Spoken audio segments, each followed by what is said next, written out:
It's that time of year when you're preparing to transition from laid back to getting back on top of things.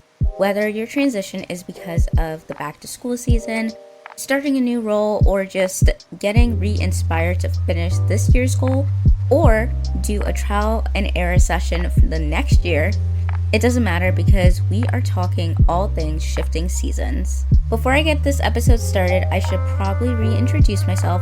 Hi, my name is Aleja, but you can call me Lay. Welcome back to A Little Atypical, where we talk all things wellness, personal development, and lifestyle topics. So this month's main topic is realignment, and I was actually so excited to talk about this because even though fall officially starts September 22nd, and if you broke the year up into quarters, your year 4 potentially starts September 21st. Either way, I wanted to prepare for that time in August because for many people, they are in a transition phase by mid-August to early September. And if you're like me, outside of the industry obligations, your social calendar just increases. Honestly, for me, I always felt like fall was a more social time. And maybe because I always mostly had friends whose birthdays were like August through late January. Also, in the summer months growing up, I would always travel to ATL. And then once I was older, I would be working in the summer. And my friends would be pretty similar, so we weren't really able to make plans. However, then fall comes around and then we would make plans like crazy to make up for pretty much everything. And on top of that, I also had like other goals, of course. So I would just be in a state where I was setting myself up for an intense process and then end up overwhelmed and burned out by October. And since I recognize this cycle, I'm always thinking of ways to work better with myself. And I figured I would just share my personal timeline and checklist to break down the process to make things less of something I pack into 1 week before the important dates start.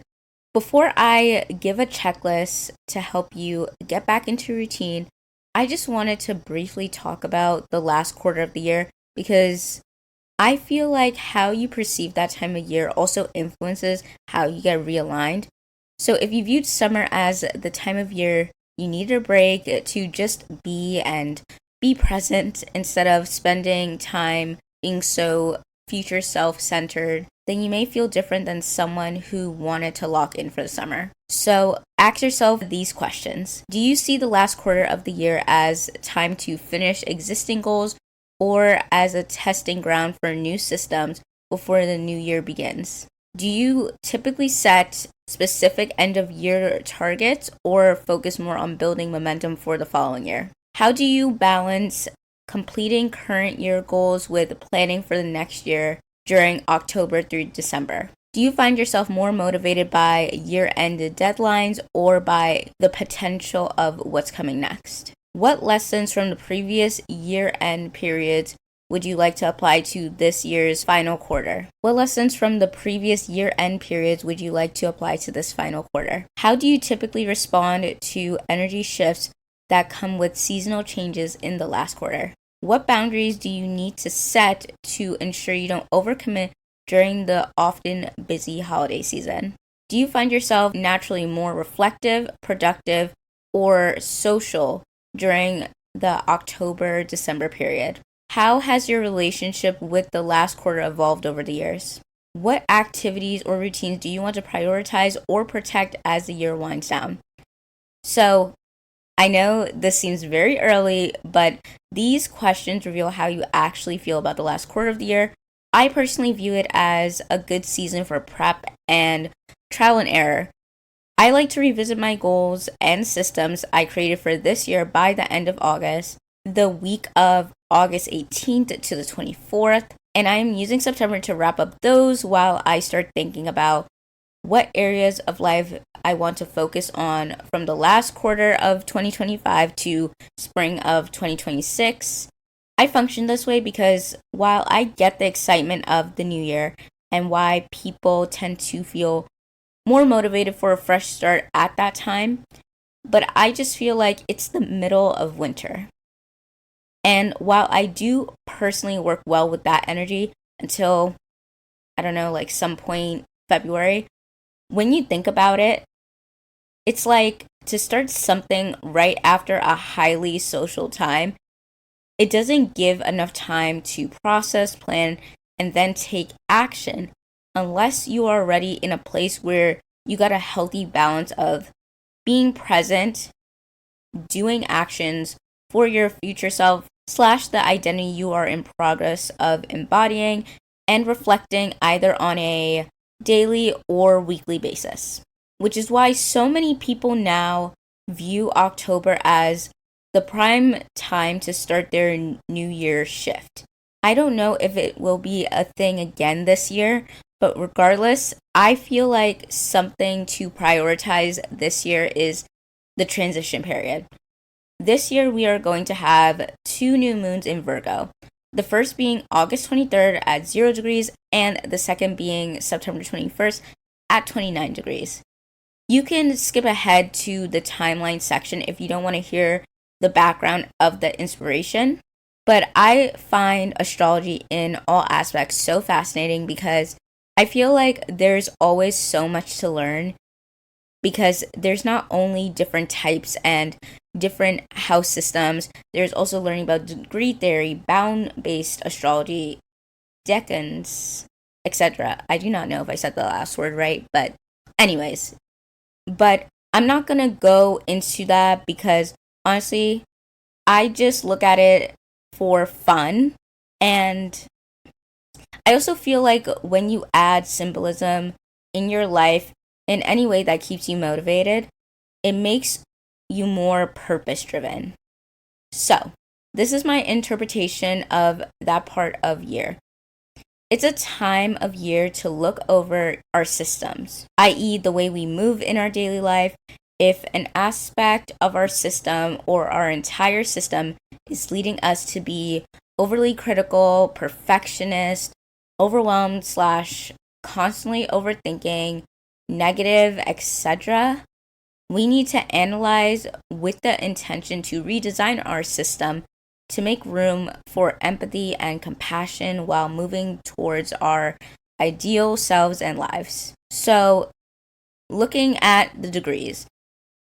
In astrology, 0 degrees represents the very beginning of a sign and carries significance as a critical degree. It symbolizes pure potential, new beginnings, the essence slash unfiltered energy of the sign's qualities. In this context, this could look like becoming more detail orientated, having a stronger desire to be helpful towards others, organizing things to keep things in order, analyzing situations thoroughly before acting, and just overall taking responsibilities seriously. And it makes sense given that on a collective level, it is a time of year where we are about to head into something new or being prepared for it. But either way, it's just round one of trying to adapt. And I believe during that time of the first Virgo new moon is a good time to look at your habits, your day to day, and recognize things like, are you overextending yourself? Are your actions coming from a place of intensity or consistency? Are the habits you are choosing not only good for your future self, but manageable in your present? Are there ways you can adjust how you work towards your dreams when you don't feel 100% or need to allocate your time differently? In contrast, the second new moon at 29 degrees, the final degree, represents completion and mastery of the sign's lessons before transiting to the next sign.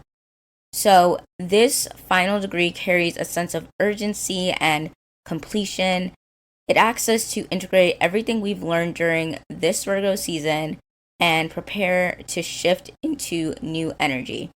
Having 2 new moons in the same sign, first at 0 degrees and then at 29 degrees, creates a powerful bookend effect, that emphasizes that complete life cycle of the sign's energy. This occurrence offers a unique opportunity to work through Virgo themes from beginning to mastery. So not only should you be looking at your habits and your routines and your goals, you should be keeping track of the lessons that may pop up around that time. And during that second new moon, prioritize what will be best to serve you during your personal season.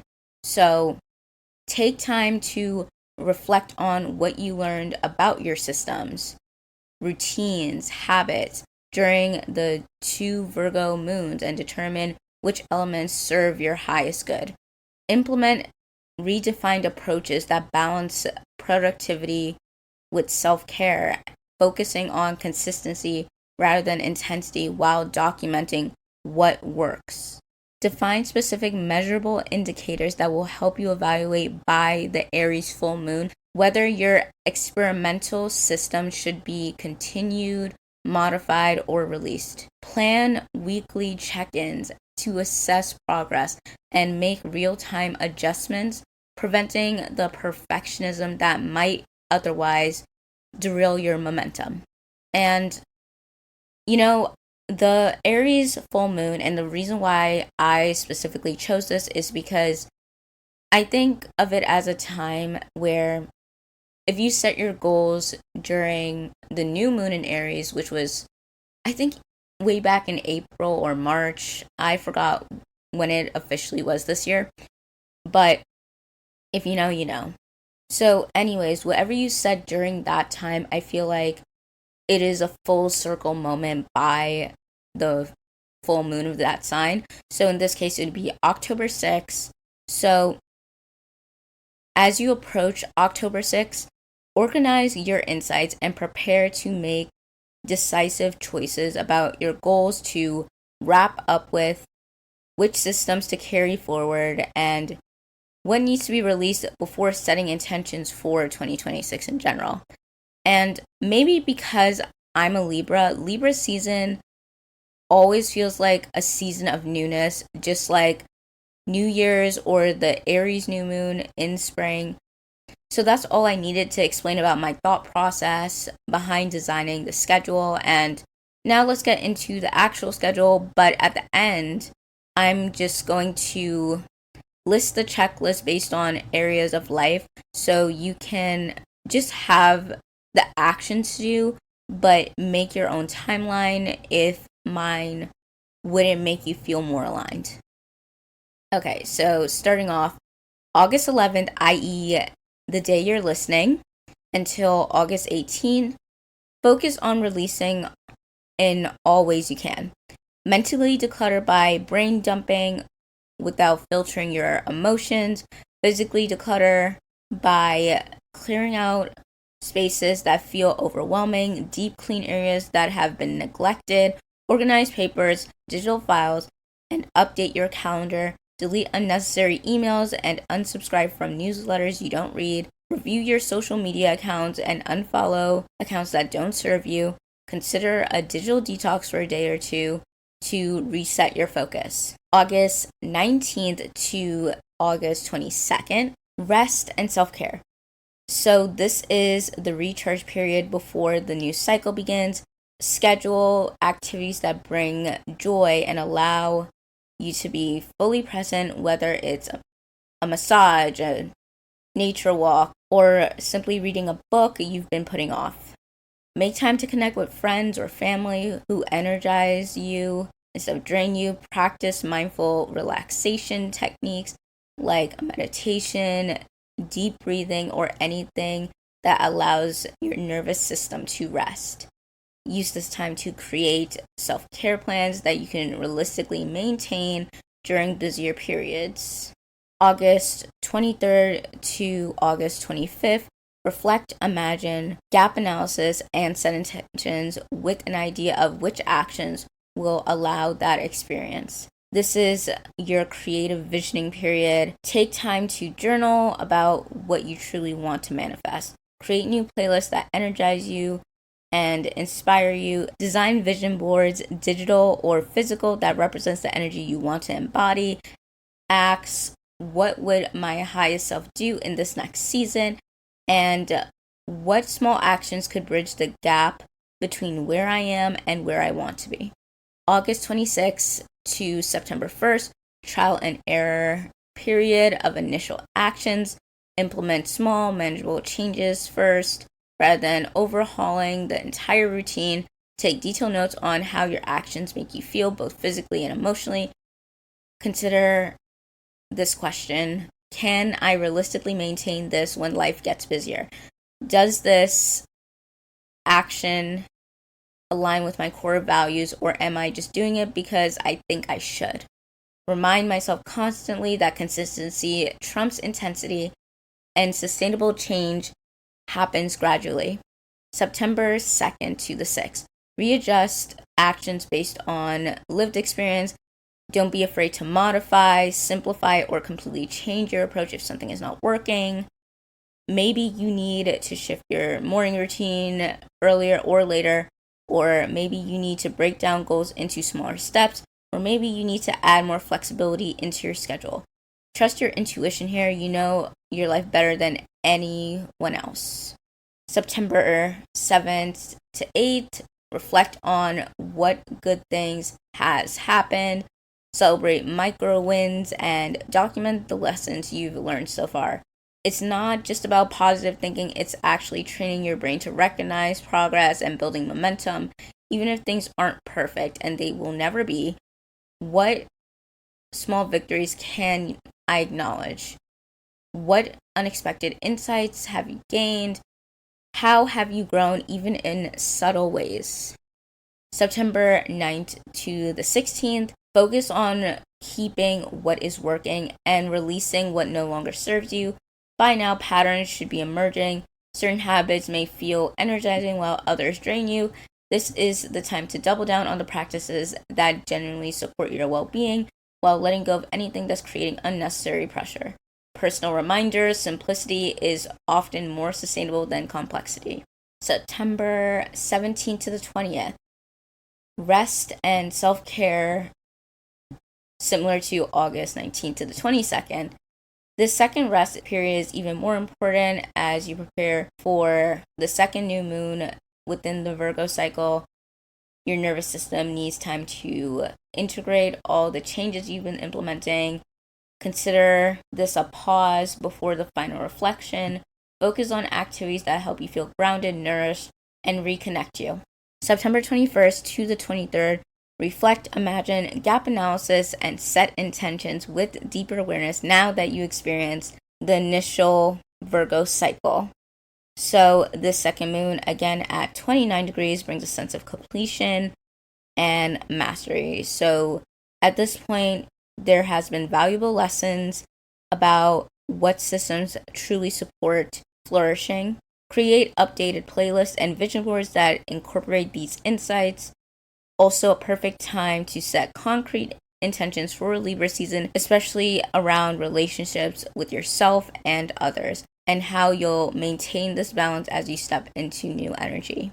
When I say you back and forth, I know like the language was a little confusing, but I wrote it like in terms of like myself, or like as if it was a message from my higher self, if that makes sense. So I kind of had a hard time reading it, but anyways, now that I walked through my personal micro schedule for the season, let's zoom out and just look at the checklist so that anyone can use it getting back into routine. So the checklist is designed to be flexible. Remember, you can adapt it to your own timeline and priorities while ensuring you cover all essential areas that benefit from intentional structure.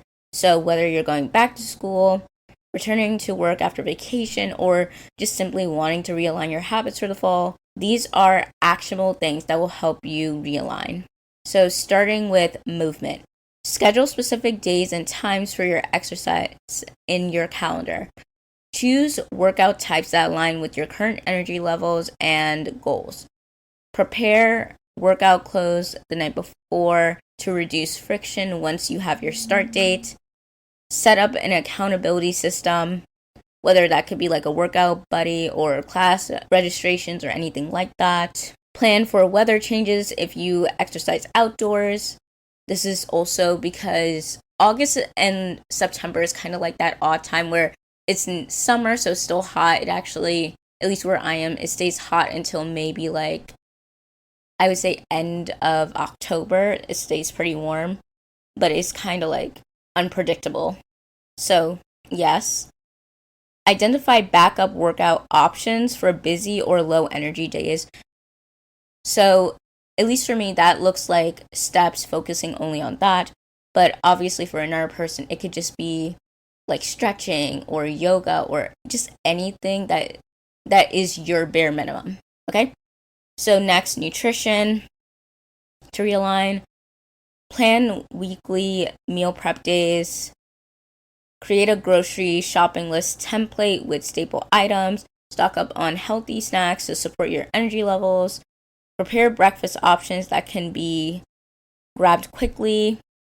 Those are for like the days where it gets busier, it gets crazier, especially in the new schedule. So something I like to do is look up easy recipes on Pinterest, so I know like what is something easy to make, but also remember to pack things that are like, if you have a sensitive stomach, for example, like certain foods you may want to stay away from in the mornings, and you may want to stay away from things that, you know, can't be out too long. Set up a hydration system, water bottle placements, reminders, whatever you need to do. Personally, I'm probably going to try the reminder thing because my water intake has not been the best. So now I thought just placing the water bottle would help. No, I need to actually set reminders. And lastly, identify 5 to 7 simple, nourishing meals that you can rotate through busy weeks. So this is just getting ahead of yourself because busyness happens, and some of the worst things is not having a plan for those things. One thing I always thought that was really smart, this is going to sound slightly off topic, but it's not, I promise. But when girls used to do their makeup and have like their 5-minute makeup routines that they have, which is basically their bare minimum. So doing that for different areas of your life, especially food, is very useful. Next, rest. So establish a consistent bedtime and wake up routine again. Create a wind down ritual to signal to your body it's time to rest. Remove electronics from the bedroom or set up a night mode features on your technology. Prepare your sleep environment, so getting things for your room, so temperature, lighting, comfort. Scheduling rest days between intense activity, and plan for power naps if they support your energy cycle. So I know not everyone needs naps, but I am very pro naps. But not all the time, of course. Next, mental wellness. So schedule regular brain dumps to clear mental clutter. Set up reflection system, whether it's journaling, voice notes, whatever you want to do. I talk about this so much that you need to do the system and have a reflection system, a processing system that works very well for your mindset, your energy, your style, Identify primary stress triggers and create a mitigation plan. Block time for learning/readings that energizes rather than drains you. Create boundaries around information consumption. So that means just news, social media. Have a time of day where you do consume that. But for me personally, I just wouldn't recommend doing it first thing in the morning. So, yeah. Also establish morning and evening mental routines to bookend your day. Okay, so moving on to environmental adjustments. Designate spaces for specific activities, so like a space for work, a space for relaxation, a space for creativity. Set up weekly quick clean systems to maintain order. Organize your most used area for efficiency. Prepare seasonal adjustments, so it means like if you do light therapy or use a humidifier, if you switch those out for the season, just, make the adjustments. Remove items that no longer serve your current goals or season. Add elements that inspire the energy you want to cultivate. Then social adjustments, review social commitments and align them with your energy and priorities. Schedule regular check-ins with your support system. Plan social activities that energizes rather than drain you. Create boundaries around social media and digital communication. Identify social situations that may need additional preparation. So this can look like, in some people's cases, if you're working like industry type events.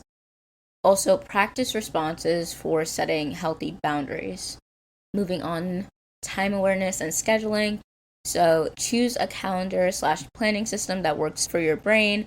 Block out non-negotiable self-care time. Create buffer time between activities to reduce rushing. Set up alarms/reminders for transitions between activities.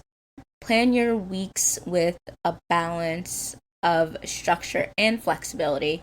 Track your energy patterns to schedule activities accordingly. Mindset and motivation.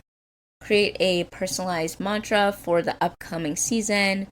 Identify your why between each major goal or routine. Plan rewards for consistency rather than perfection.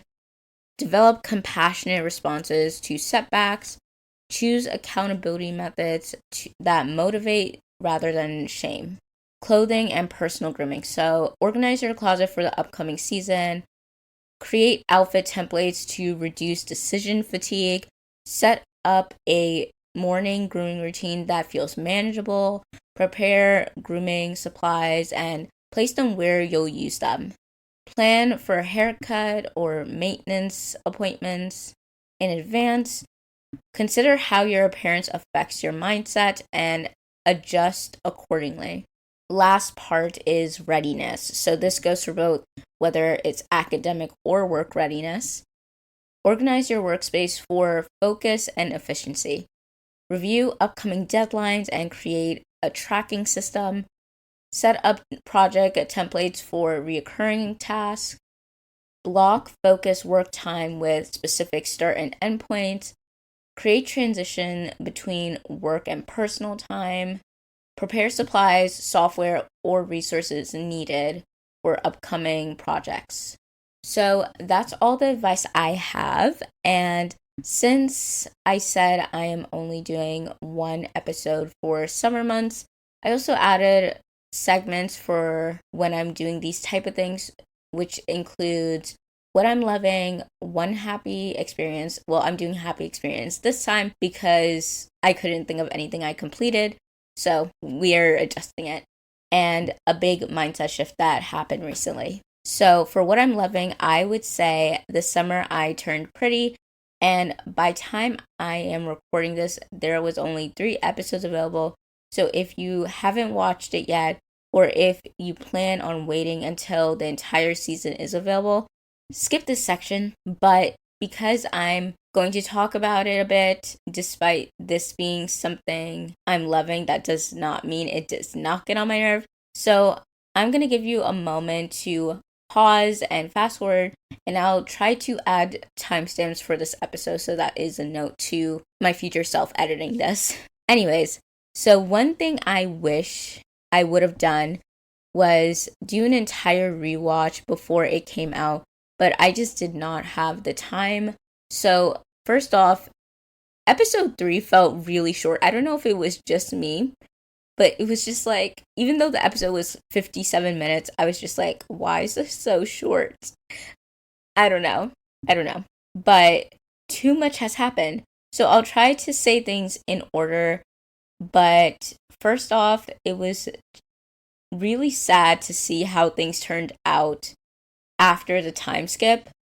Like, Steven and Taylor broken up but cheating on their partners with each other.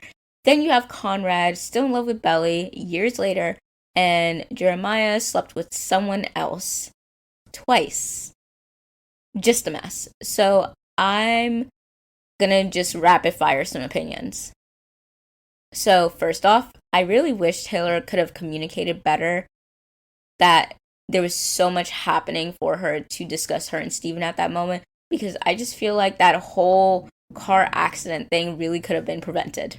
Next, so something I noticed is people are already starting to hate on Annika, saying she was rude, especially to Taylor when she told Belly she didn't want to see her at that moment. But honestly, I felt like Taylor was kind of rude to Anika first, and that probably just reflects the type of vibe they have going on. So just tolerating each other because they care about the same person.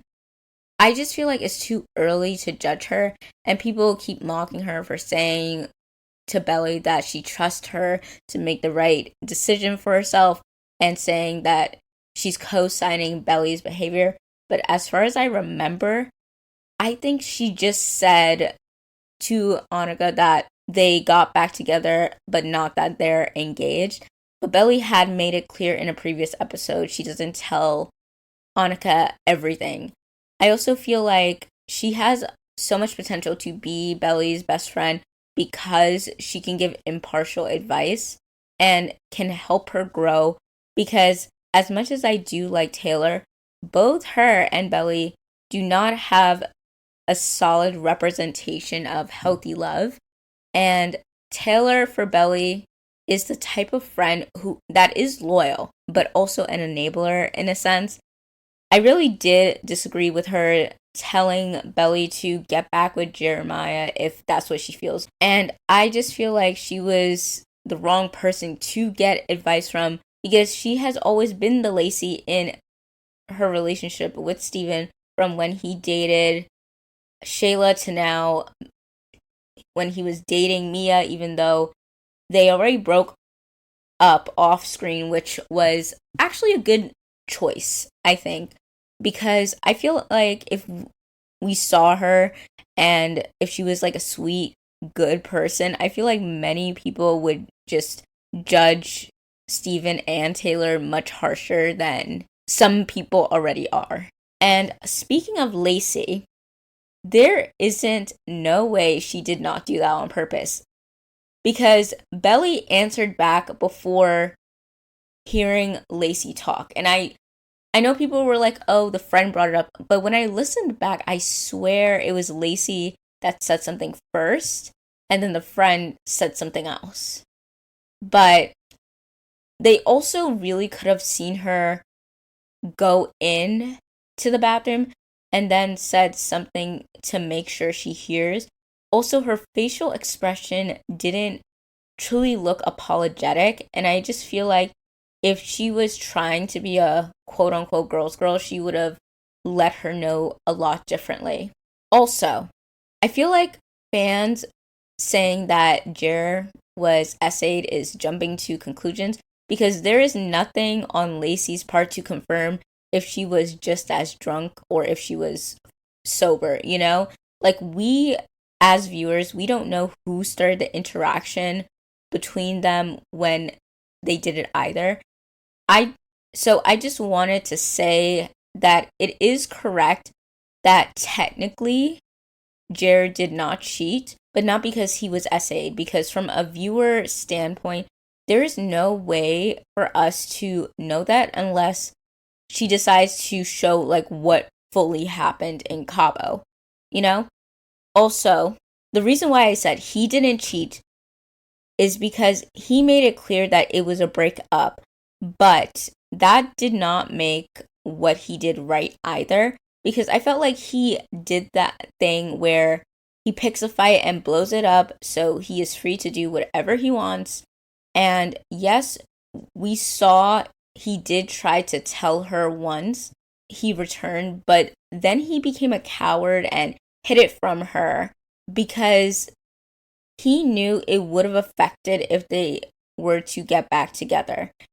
And if he was truly an honorable man, he would have still told her when he got back. Yeah.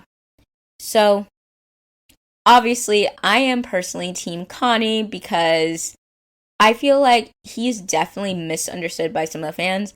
I view him as someone who tries to keep the peace, who always knows a lot more than he should.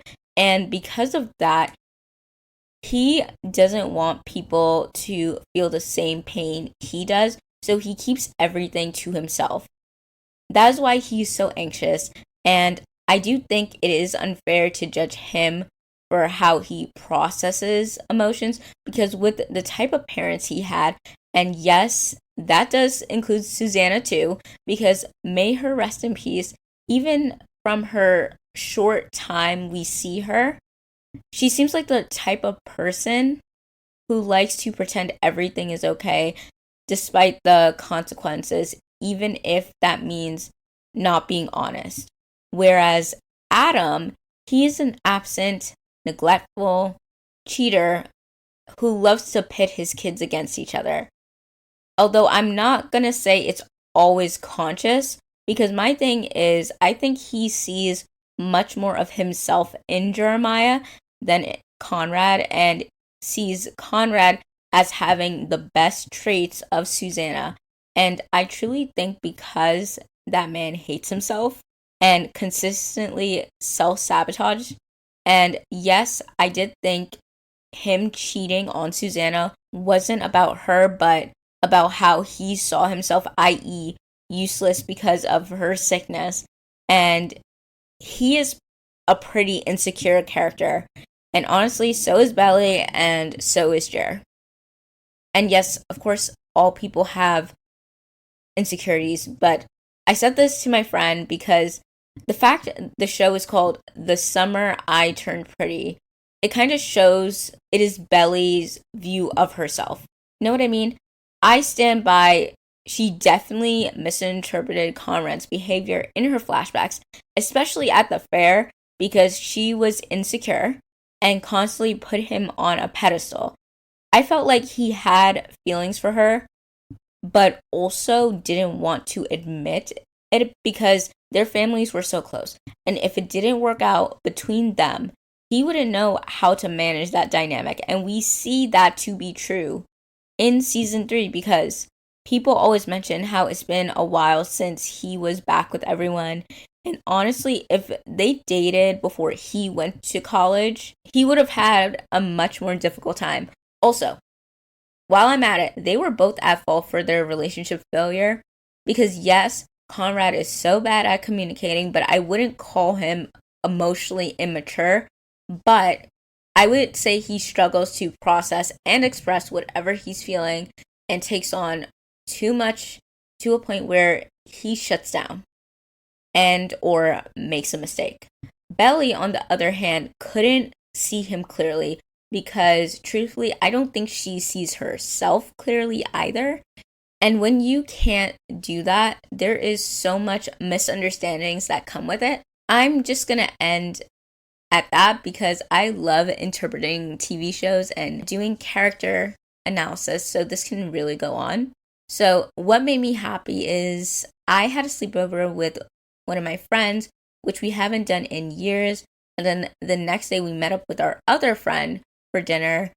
It was just really good and a much needed break from the whole building my life thing. As for the mindset shift I recently had, it was imperfectly done is better than none.